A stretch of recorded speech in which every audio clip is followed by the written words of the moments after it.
Hello and welcome to the National Security Conversation. 2018 marks the 20th year of India's nuclear tests in 1998 May. Over the last 20 years, there have been a lot of developments.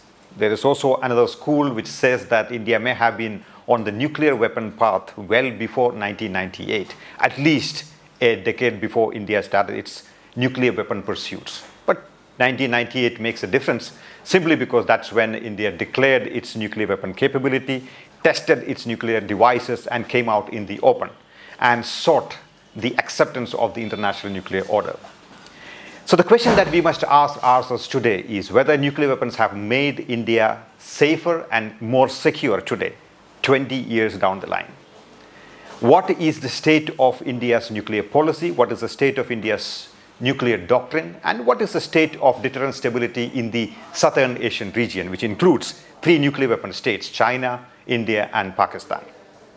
To discuss about the nuclear question, how safe and secure we are after 20 years of going nuclear, we have with us today Dr. Manpreet Sethi.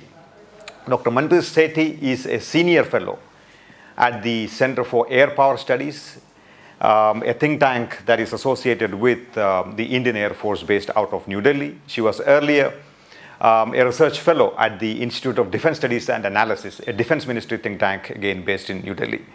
Dr. Sethi is one of the leading experts in India on nuclear issues.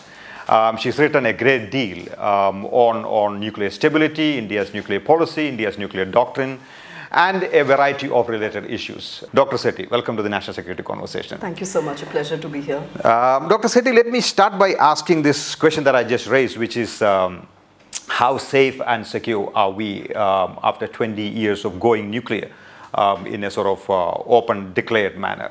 I'm asking this because, say, 1 year or in less than 1 year, India and Pakistan fought a half war, or the Kargil conflict as it were.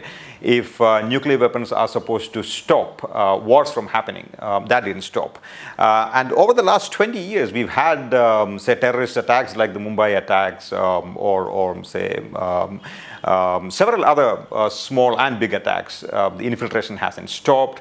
The threat perception probably has increased manifold over the years. So how do you sort of evaluate this critical, crucial question about whether nuclear weapons have made India and Indians more secure and safe today?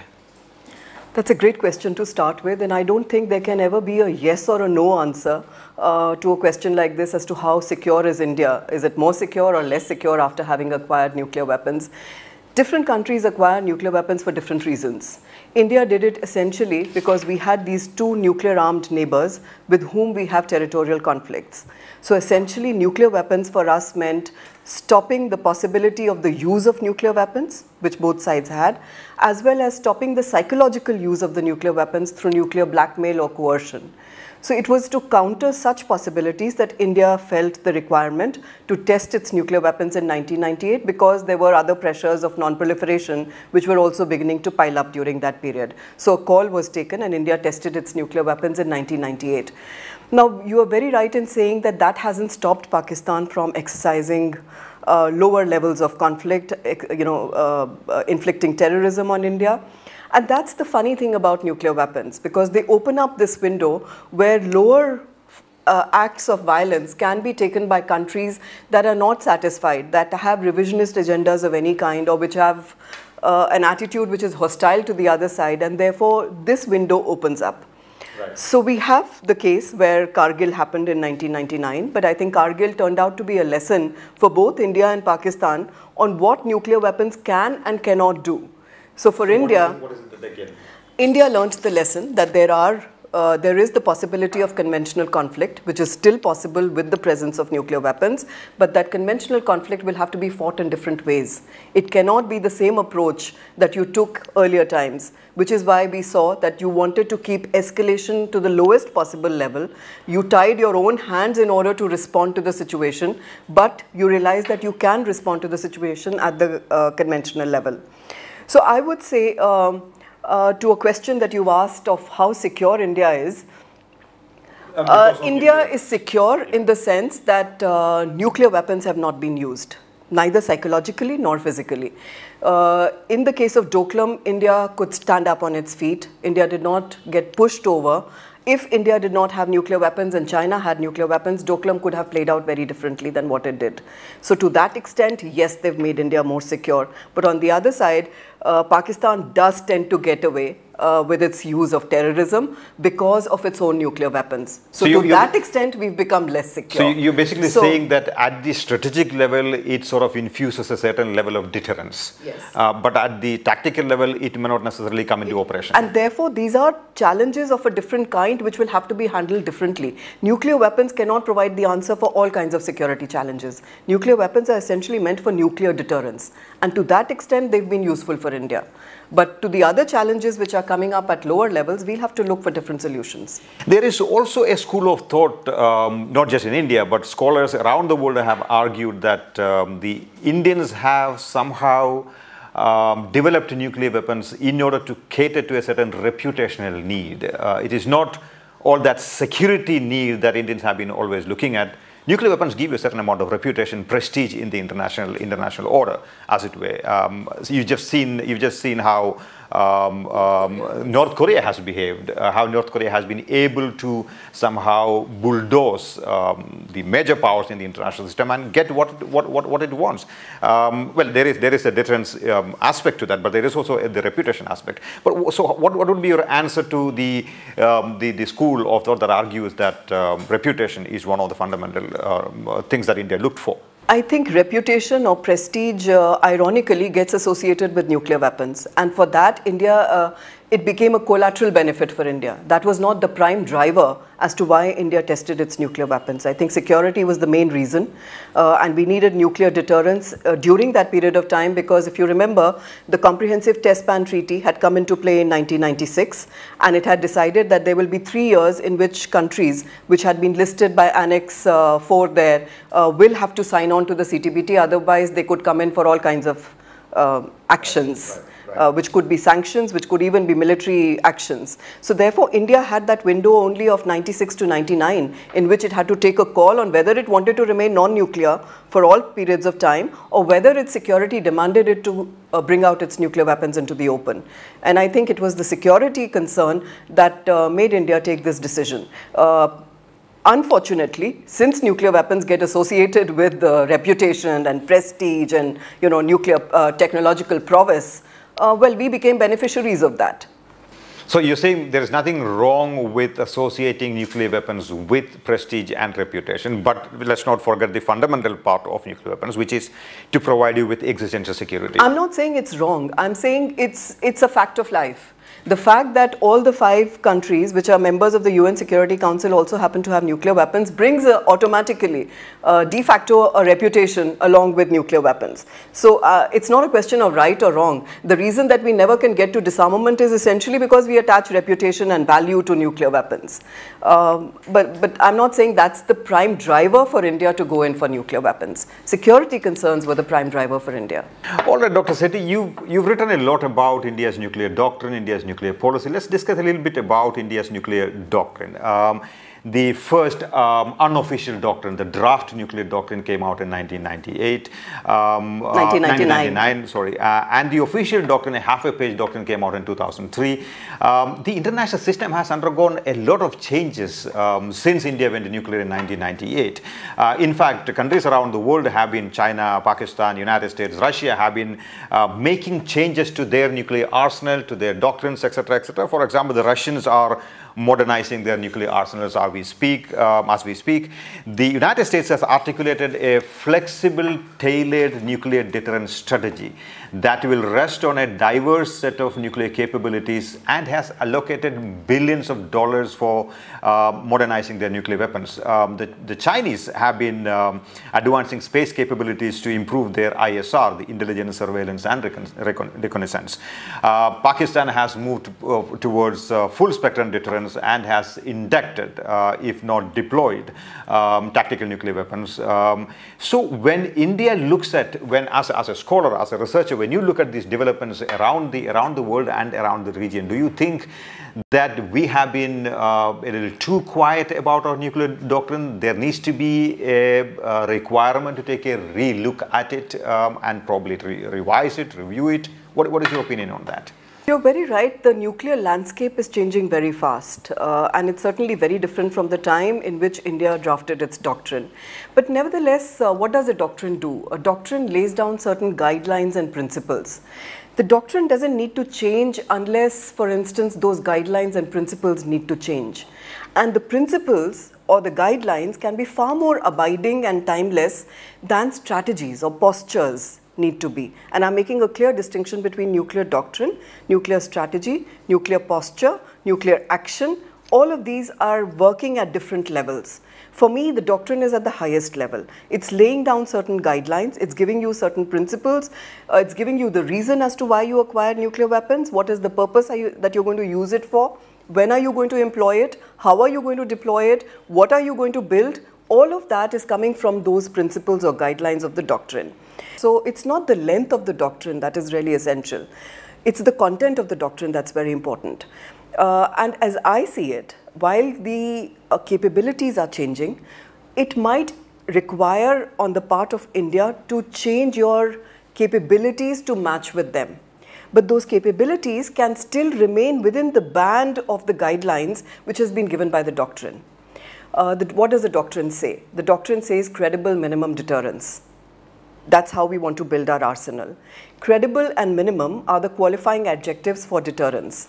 As long as I can keep my deterrent as credible, depending on the capabilities on the other side, and still keep it at the minimum level, the guideline which has been given to me by the doctrine stands by its value. So there are, when people start saying... I understand that point, but let me sort of draw your attention to the fact that world over, countries with nuclear weapons engage in a lot more thinking about it, not just internally, but also convey that to public outside, be it the American Nuclear Posture Review. You talk about arsenal, the shape of the arsenal, you talk about the postures, you do talk about a great deal of that kind of stuff. In India, we seem to be exceptionally quiet about these things. Now, I understand that you are saying that probably that there is a lot more thinking happening within the system, but is that enough? Isn't the air, because nuclear deterrence, you're not going to use these weapons, I mean, unlikely.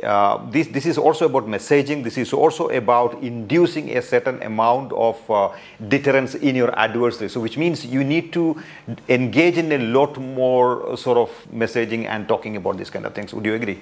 Partially. Certainly, deterrence is about messaging. It's about perception management. It's about conveying something to the adversary in order to make sure that the weapons don't get used. That's essentially the purpose of our nuclear weapon. But do you have to make noise to be able to deter? Yes, you have to take certain actions. I think when India does an Agni test, Agni 5 test, when India does tests of other kinds of its missiles, when we send out INS Arihant out into the sea, when we are saying that there are sisters of INS Arihant that will become operational over a period of time, all of these are messages. All of these are signals that are picked up by your adversary. So it's not just what you're talking or the noise that you're making that essentially goes to build deterrence. And I would, in this case, put us in a different category than what we see in Pakistan, which makes a lot of noise about its nuclear weapons. India does something across the border in Myanmar, and Pakistan starts saying that, listen, you can't do that to me, I have nuclear weapons. No, I'm not talking about that kind of noise. I'm not talking about that kind of noise. I'm talking about a certain cohesive articulation of your postures, of your policies in an official way, not in this sort of, run-of-the-mill manner. See, now there are two views about it. One is that you should bring out a document of sorts, and a nuclear strategy, a nuclear doctrine, a white paper, whatever you want to call it, that it should come out periodically. I don't have a problem with that. If the government wants to do it, certainly, you can do it. So, like the Chinese. But you don't have a problem, but do you think it is necessary? Yes. Over a period of time, it becomes necessary. As you're saying, it's been that long. It might be a good idea now to not to revise, but to perhaps reiterate the same points, but to bring it out again. It's one way of showing resolve. It's one way of saying that, I'm looking at these questions very seriously and I know what I have to do. But I want to just point out to three basics of nuclear deterrence that don't change. Sure. And if we understand those three basics, then it becomes easier to understand why India has not revised our doctrine for so long, or why we might not want to do it. Firstly, nuclear weapons are different from conventional weapons. Sometimes we tend to think nuclear weapons are only more lethal conventional weapons. They are not. The kind of damage that they did in Hiroshima and Nagasaki, 15 and 20 kiloton weapons were all that they were. And the damage that they caused led to the thinking that these are not conventional weapons. And since we tend to forget, public memory is short, sometimes we tend to forget these things. Increasingly, there is a tendency. Why you said the nuclear posture review of the US is today talking about small weapons which can be used in limited nuclear wars is essentially because we tend to forget that even limited nuclear wars would cause unacceptable damage to today's humanity. So therefore, these are not weapons which are conventional. That's my first point. Secondly, since the nature of the weapon is such that it causes damage which is unconstrained in space and time, radiation carries on into time, into the future, these are essentially weapons of deterrence by punishment. You don't do war fighting with nuclear weapons because it's very difficult to get to a political objective after you've used your nuclear weapons. There'll be no end in sight, and it'll be very difficult to justify as to why you used a weapon of this nature and what did you achieve in return for that. Right. So it's essentially deterrence by punishment that these weapons are best suited for. And the third thing is, since they are weapons of punishment, you don't need very large numbers in order to cause that punishment because of the nature of the weapon itself. So numbers begin to matter less and less in the case of nuclear weapons. And it's essentially, I think, India's understanding of these basics which has allowed it to keep a doctrine at the minimal level and yet which is credible in its deterrence strategy. Right, there have been some voices in India in the recent past that have suggested the importance of, say, taking a re-look at India's nuclear doctrine. In fact, the former defense minister under this government, Manohar Parrikar, talked about the desirability of NFU. Mr. Shivashankar Menon, the former national security advisor, talked about taking a re-look at the doctrine. So did B.S. Nagal, General B.S. Nagal, the former strategic forces commander. So people have, in different words, expressed and articulated their probably slight but certainly discomfort with the existing doctrine. Even the BJP, when it campaigned for the 2014 elections in its manifesto, talked about the need to revise and review India's nuclear doctrine, not that anything has happened after they came to power. So responsible people in the system have talked in different ways about the need to revise and review India's nuclear doctrine in the light of developments around the world.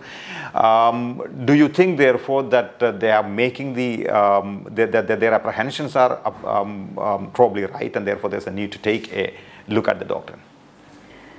My view on the NFU is very clear. I think no first use makes for a good strategy. And I will try and explain to you why I think so. You will have to ask these other people as to why they believe that no first use needs a revision. You're right, the BJP in its manifesto did mention that, and it's very right to do so, because doctrines are not cast in stone. They have to be revised, they have to be reviewed over a period of time. You might reach the conclusion that the revision was not needed, but let's do that revision. And I think the Prime Minister put all these questions to rest very early when he became Prime Minister, when he said that we are not going to be revising any part of the doctrine, and I'm glad he did that. Why I say NFU is a good strategy. The general criticism against no first use is that it's a pacifist strategy. It puts India on the back foot. What we are saying is we will take a hit before we will hit back. But I find what we tend to ignore about no first use is that there's a deep military logic to no first use. There are stability benefits that come with no first use, but these are largely ignored, and it's the macho element that tends to take over to suggest that we have to be the one first hitting out. One is the military logic. Conventional thinking with conventional weapons essentially believes that surprise and initiative should be with you. You should be the one who should first decide where to use, how to use a capability, so that it's your war. The way you have drafted it, the way you've conceptualized it, it's your war which is being played out. With nuclear weapons, this logic gets turned on its head. Because once nuclear weapons are used, then it's not your war. Then you don't know what progression will take place and what will be the, the objective that will come out with the use of the nuclear weapons. So essentially with nuclear weapons, it makes better sense to leave the onus of escalation on the adversary. You see, for a long period of time, nuclear weapons have not been used. There's a taboo which has been in place against the use of nuclear weapons. Any political or military leader who decides to use nuclear weapons will be breaching this taboo. And that's going to be a great psychological burden to carry on your shoulders. Let's leave the psychology aside, because often people tend to think that's something that's not tangible, it's not hardcore. So now let's look at the military logic without the psychological burden. When you are dealing with countries that have secure second strike capabilities, and both of India's adversaries have secure second strike capabilities, which means that you cannot carry out a disarming or a decapitating strike against them. Retaliation will be near certain from both sides. They have the capability to do it. In such a situation, what have you used with gained by the use of your nuclear weapons first? You've only invited retaliation. But suppose you were leaving the onus of escalation on the other side. They are the ones who are going to decide when they're going to use nuclear weapons. All the message that you're giving to them is once you use your nuclear weapons, there will be retaliation from the Indian end, and that will put paid to any objective that you're seeking to gain by your first use of nuclear weapons. But just to be clear, even the NFU is not an absolute NFU. There are sort of provisions within the NFU, for example, chemical biological weapons. I know, I'm not too happy about that. In fact, if anyone would ask me, what do you want to change in the nuclear doctrine, I would say this is something. We should have an unqualified no first use. Watertight NFU. A clear NFU, because chemical and biological, you cannot deter that by the use of by the suggestion of using nuclear weapons. Where do you see your chemical? What is the problem? Is it a problem of credibility, or is it a problem of normative consideration? It's a problem of where do we think who's going to be using chemical and biological. Both India and Pakistan, and certainly China as well, are members of the Chemical Weapons Convention. Based on that convention, they are not supposed to be holding any chemical weapons stockpiles with them. These are verifiable convention. So if you think that they are holding in violation of the CWC, you can call for inspections and you can get it checked. So if it's not the state which is going to be using chemical weapon, we are feeling threatened that the non-state actor will use chemical weapons. Can you deter a non-state actor with the threat of nuclear weapons use? Where would you hit? Whom would you hit? That's a very interesting argument. You're basically saying that because China and Pakistan are signatories to the Chemical Weapons Convention, they are unlikely to be holding in chemical or biological arsenal and would be using against you. So therefore, there is no need for this kind of a provision within the doctrine. But if we extend that logic of non-state actors or terrorist groups using that kind of weapons, it's probably possible for a terrorist group to get a crude nuclear device or a radiological device and then use it on your country in a very limited manner. Would that, and that takes me to my next question about massive retaliation. So if say a non-state actor or a terrorist group uses a radiological device or a small nuclear device on India, would India go by its doctrinal injunction, which is massive retaliation? Or would India sit back and think that, hey, we should first verify who used it against us, and then we should carry out the massive retaliation. Because you've been a strident proponent, supporter of the massive retaliation strategy, which is also India's official strategy. So in this context, how do you sort of take a relook at the whole massive retaliation strategy? Interestingly, I too started out thinking, like most people do, that massive retaliation does not make for a credible strategy. But over a period of time, after doing some deep thinking about the subject, I've changed my view, and I now believe that massive retaliation makes for a credible strategy from India. But essentially, when we are talking about massive retaliation as a credible strategy, we are talking about it in the sense of classical deterrence, which is against state actors. Non-state actors are very difficult to deter with the idea of nuclear deterrence. Unless that non-state actor is complicit with a state, and that's known that it's coming from the state help that non-state actor has been able to use nuclear weapons. That's essentially what the American Nuclear Posture Review, the last one, said that if we are able to identify a non-state actor use of nuclear terrorism and we can trace it back to a state, that state will be held guilty for having done it, and that's the one that will face the music. In the case of India, if it's a non-state actor, we will decide what we want to do. If it's an RDD use, I suspect it might be business as usual. You would do some punishment, but you will not do massive retaliation. Dr. Sethi, the problem with that argument is this. Today, when, say, a terrorist group from Pakistan carries out an attack against India, be it in Uri, Mumbai, Pathankot, wherever, the argument in India is that we need to first determine whether the Pakistani state is hand in glove with that attack or not, and then determine for ourselves whether to carry out a strike against Pakistan or not. If that is going to be applicable to the nuclear scenario as well, then not only is there going to be a great deal of confusion in the policy circles, but your massive retaliation is going to be a little bit of a, is going to be in problem itself. Because you can't decide for yourself whether to strike or not. You are saying that I will think about it, which means you're basically saying that it is not going to be a retaliation massively, but it's going to be a proportionate response of a certain kind. Yes, but Professor, we are mixing up things here.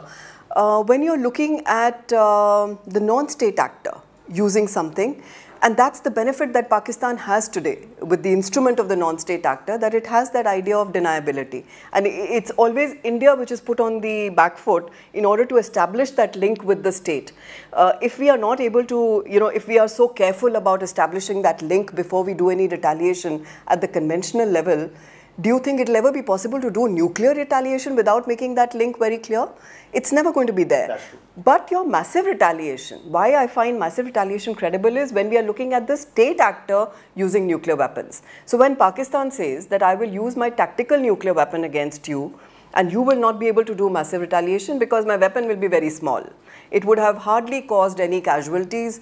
It would have only breached a threshold, and the message I'm giving to you is more will follow unless we come to the table and do some de-escalation. In that scenario, India will have to do massive retaliation. That's our deterrence strategy. That even if it's your tactical nuclear weapon, I don't make a distinction between tactical or strategic. I give no definition to a nuclear weapon. A nuclear weapon is a nuclear weapon. Irrespective of the yield, the damage, the target, it will call for retaliation from India. And another aspect about massive I'd like to draw your attention to. Often when we say massive retaliation, we attach the English language meaning of massive to massive. But because I explained to you the nature of the nuclear weapon is such, it causes unacceptable damage to the other side. My massive retaliation says it will be unacceptable damage.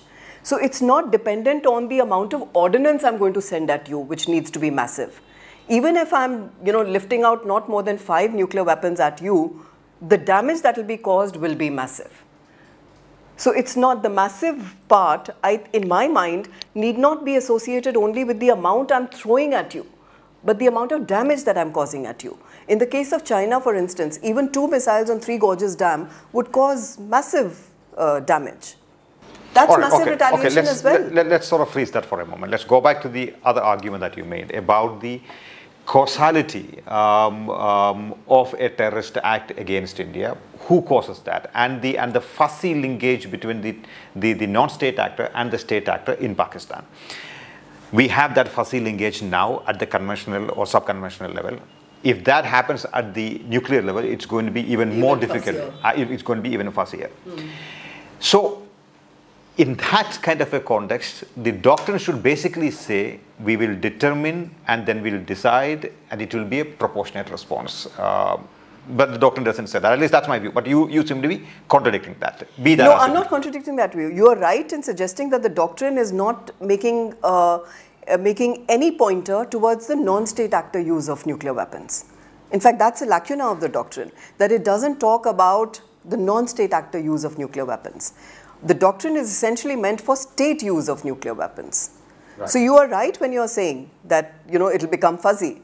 But the point is, the doctrine as it stands today is not making any remark about how we will use our nuclear capability in response to the non-state actor use of nuclear weapons. India very much has the right to, for instance, suggest that if there was a non-state actor use of nuclear weapons, given the history that we have, that most of the non-state actor use of terrorism has happened from Pakistan, we will take it automatically that it's come from Pakistan. Right. And therefore, there will be retaliation. You can make this as part of the doctrine, but we haven't. Let's come back to the. I think that's a good suggestion. I think the policymakers should consider looking at some of these eventualities and then sort of catering to that, rather than having a sort of absolutist and puritanical. This is one way of putting the onus of responsibility on Pakistan, that you please take care that your nuclear material, your nuclear weapons don't fall into the hands of non-state actors, because if any such use happens, India will take it as a state use of nuclear weapons. Sure, let's discuss this massive retaliation a little more. Let's assume the scenario where the Pakistanis have used, in a hot war situation, a 2-kiloton tactical nuclear weapon or a battlefield nuclear weapon against an invading Indian armed column in POK or in Punjab or in Rajasthan. According to you and according to the Indian doctrine, India should respond massively, even if that 2-kiloton tactical nuclear weapon may have only, say, killed 25 or 30 Indian soldiers and taken out a few tanks. Even then, it would require a massive nuclear retaliation against Pakistan, in your opinion. Have I got that right? Yes, it sounds barbaric. It sounds absolutely brutal to talk like this. But deterrence strategy has to be built on that threat of brinksmanship. Pakistan is using the tactical nuclear weapon in order to project that brinksmanship at India. You cannot fight a conventional war with us, because the moment you step into my territory, 20 or 25 people will be lost to tactical nuclear weapons. So the basic assumption that Pakistan is making, the numbers are small, and the international community will come down and say, the use of the nuclear weapon has happened, and now, you know, everybody should just pull back from that, and India should not do any retaliation. I think from the Indian perspective, the only way of deterring such a possibility is by suggesting brinksmanship at our level, which comes with massive retaliation. So what is wrong with saying that if you use a tactical nuclear weapon, we will use 3 times that another tactical nuclear weapon? You use 2 kiloton, we'll use 10 kiloton or 20 kiloton. Why do you have to say, what is wrong with saying that? What is the problem with saying that? Okay, the problem with saying that is that you're falling into the game of war fighting with nuclear weapons. And that's not the purpose of India's nuclear weapons. Our purpose of nuclear weapons is deterrence. We don't want the use of nuclear weapons to happen. And just as Pakistan is trying to do that one-rung escalation ladder to say, you do conventional, I'll go nuclear, India is doing one-rung escalation ladder on the nuclear level. You use nuclear, I will go massive. So the problem with saying you use 4 and I will use 8, and that will bring us back to the negotiating table and it's business as usual, I find it very difficult to think that that's possible. Fine, Dr. Sethi, but the problem is about credibility. I mean, let me sort of expand the credibility question a little more.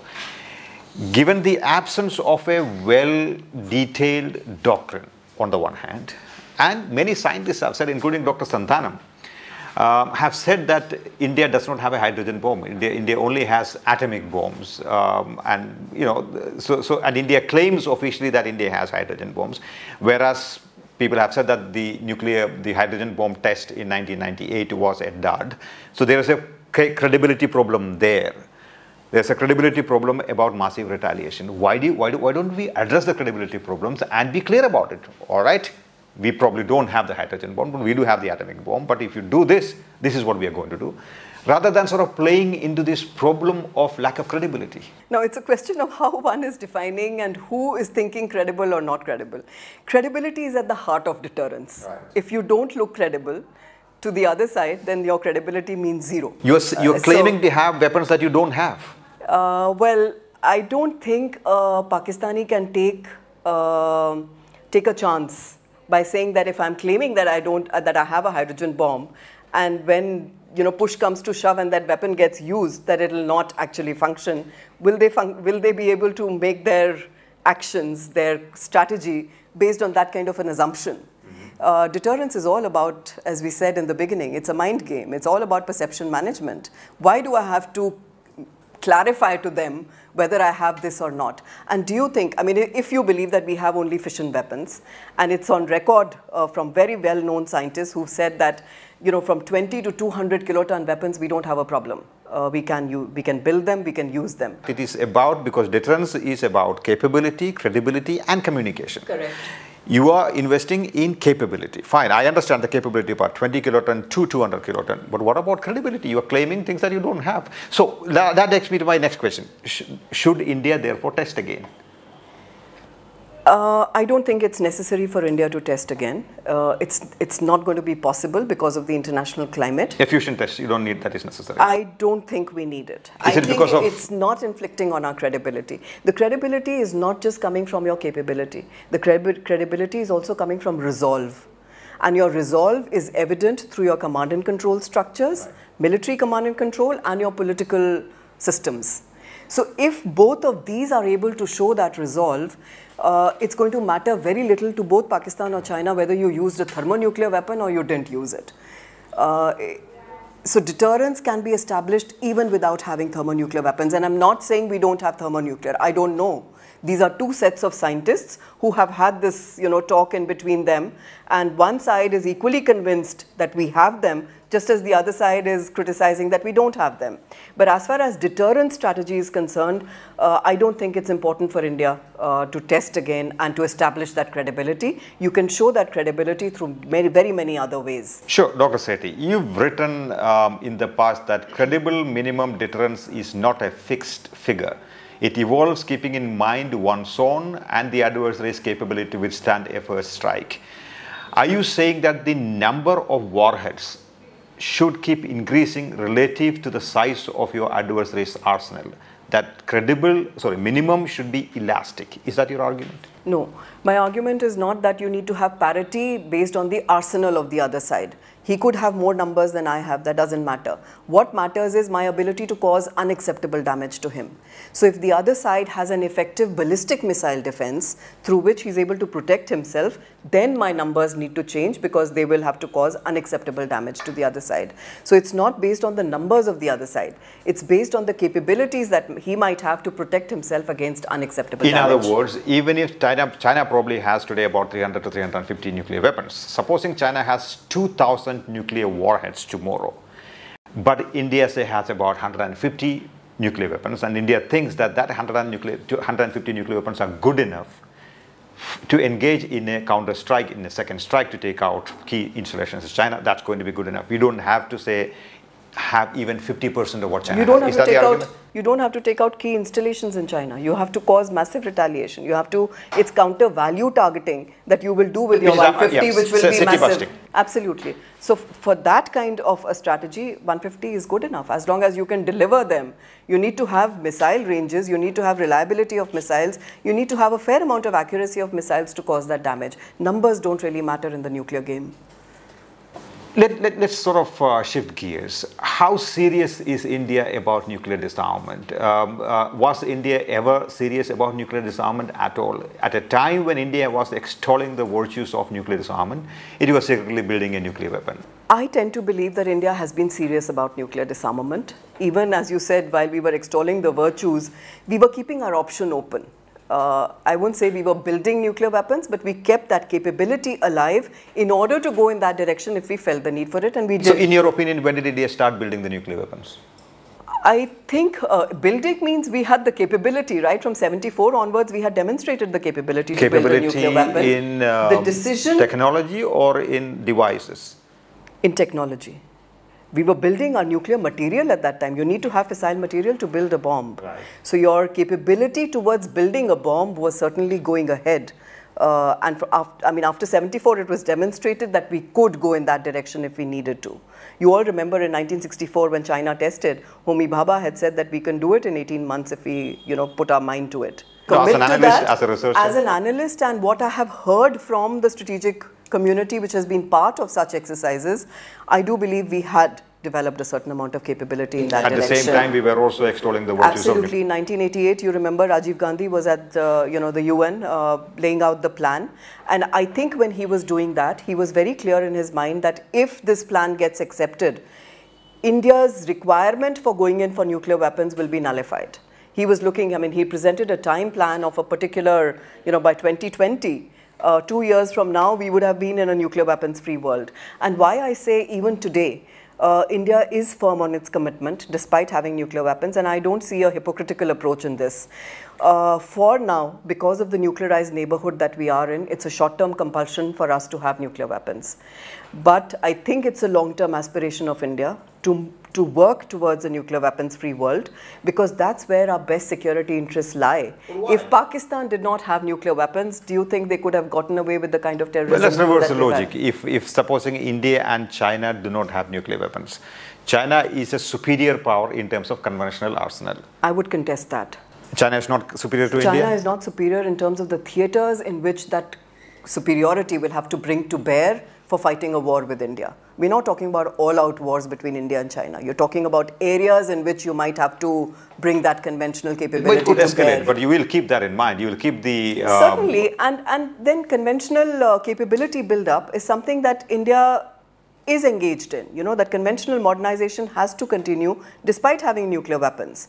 So, and if we keep our focus on that, and if we are able to establish ourselves with certain amount of conventional capability vis-a-vis China, diplomatic engagements are able to resolve some of our other problems, I don't think nuclear weapons are only complicating the situation. They're not adding any benefits to us. Just as we don't think Pakistan's use of nuclear weapons is credible, China doesn't believe that the use of nuclear weapons of India is going to be credible. Right. So therefore, when you look at it in that complexion, having a region free of nuclear weapons is certainly good for India, but that region has to include China, and China can come in only if there's universal nuclear disarmament. So certainly there's, the case from the Indian national security perspective, not because it's the ethically correct or the morally correct thing to say, it's from the national security, hardcore national security perspective, that it makes sense for India to be in a nuclear weapons free world. So therefore it will remain an aspiration. It doesn't seem possible in the near term for now, at this moment in time. Do you think South Asia is, or Southern Asia is in a sort of strategic nuclear arms race? There is a development of Agni 5, there is the BMD technology that is developing, the MIRV technology is developing. So there's a lot of stuff that's happening around us. Do you think we are sort of headed for a certain strategic arms race in the region? As far as India is concerned, I don't consider myself in an arms race with anyone right now. And I would suggest that even of Pakistan and China, I think each one is individually building up their definition of what is credible deterrence. In the case of India, our doctrine itself in 1999 and then in 2001 laid out that what we want is an effective, ready arsenal. And we talked about sea-based deterrence right then. We talked about a triad. So we've talked about these capabilities that we are honing in towards. Sure, but now where MIRVs come in, that's where I think the problems will start, because China has developed MIRV technology. India has shown that capability through your space launches, but I don't think we have come to a conclusion that we want our missiles to be MIRVed. Agni 5 is not a MIRVed missile right now. Should it be? So I don't feel the need for it. Because then you will land yourself up in a use or a lose dilemma. Dr. Sethi, you seem to be quite conventional about some of these technologies. You've been critical of the BMD technology. Now we're being critical of the MIRV technology. You've written on the BMD. You've written that BMD, the ballistic missile defense, changes the ability to cause unacceptable damage or deterrence. What does that mean? I thought BMD makes, and India has been pursuing a BMD sort of technology, at least city-specific for Mumbai and Delhi. The RDO has been doing this. You've been quite critical of this. Why? Because I find you protect yourself better through deterrence, through the threat of retaliation to the other side, than you protect yourself through defense. I find when you're saying that I will do a BMD protection of Delhi and Mumbai, that's essentially when we last heard about BMD, saying that, the technology is ready and it now has to be decided whether you want to protect Delhi or Mumbai. If you marry your BMD to no first use, certainly it adds to your survivability element. And that's where I find BMD a little useful. But by just saying that I will protect Delhi or Mumbai, I don't think it adds anything to my deterrence. Rather, it opens me up to possibility of infliction on other areas. So for me, protecting India has to come by suggesting to the other side that you touch me anywhere, there's going to be retaliation. But just by protecting Delhi or Mumbai, I don't think I've served the purpose of why I had nuclear weapons. No, we haven't served the purpose, fine, but does it at least contribute to some extent? To some extent, but at what cost? And you have also then pushed the other side to go in for cruise missiles. You know, someone had said that ballistic missile defense technology is something like putting 10 locks on your front door while your back window is still open. So cruise missiles can be used for nuclear weapons delivery. There are other ways that can be used for air, delivery can happen. Unless you have an effective ballistic missile defense, and given the missile threat scenario that India has, I think we all went in for BMD technology because of the seduction of this technology. I'm not saying there are very many spin-offs that have come out from that technology which are useful, but to marry it with nuclear strategy, I don't think we've done that justice. We've not thought about it carefully. So we went in for this because the rest of the world seemed to be going in for BMD. And that's my concern with MIRVs as well. Just because everybody else seems to be doing MIRVs or doing TNWs, somehow we are in this cacophonic world where if we are not doing something, it seems it's not right. But I want to draw your attention to the basics which I had told you about nuclear deterrence. They don't demand these technologies, and these technologies will come with their own security dilemmas, which we will have to address. Yeah, but you're good to keep up with the technological evolution that is taking place around the world. You can't be falling behind. You may not foresee the utility of a certain technology at this point of time. What if things change tomorrow? If things are interconnected, for example, your ASR technologies related to anti-satellite technologies related to your BMD technology, there are all kinds of interpolations that happen. So do you need to rule it out? I don't need to rule it out, but I don't need to make much noise about it. Keep your options open. Keep your research and development going. But we don't have to shout from the rooftops to say we've got a BMD, because we don't have a BMD. Dr. Sethi, my last question. Discussions on nuclear security, nuclear strategy, or national security in India are often confined to this old boys club, and I emphasize each of those words. Do you agree that is true? People like yourself have been studying nuclear strategy, national security for so many years now, and have written and are well respected. Do you think more women should step into these realms, and would that make a difference? You're very right. I think all of the national security domain, and particularly nuclear strategy, has essentially been a male-dominated sort of area. And I would be very happy to see more women. But even more than that, I would be happy to see sharp minds, whether they are men or women, who are looking at nuclear strategy. But let's talk about women for a minute. Should more young women come into this profession? Certainly, because women do bring different sensibilities. They do bring different sharpness of issues. So it would be a big help if there were more women. But as I said, I mean, what I find in today's times are people with lots of opinions. Right.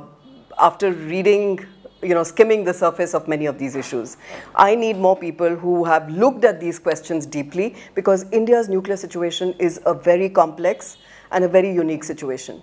There's so much more work that needs to be done on our own nuclear strategy, on trying to find answers to the questions that you have been putting to me, and more people need to look at them with an insight and with a sharpness. So whether it's a man or a woman, I don't think that will really matter. But if there are more women who come into this domain, I would be very happy to increase, to see my ilk increasing. Dr. Sethi, wonderful talking to you. Thank you so much. I enjoyed it too. To receive instant updates on all videos from The Wire, click the subscribe button and hit the bell icon. Pay to support independent journalism. Click the link in the description and choose the amount you want to pay.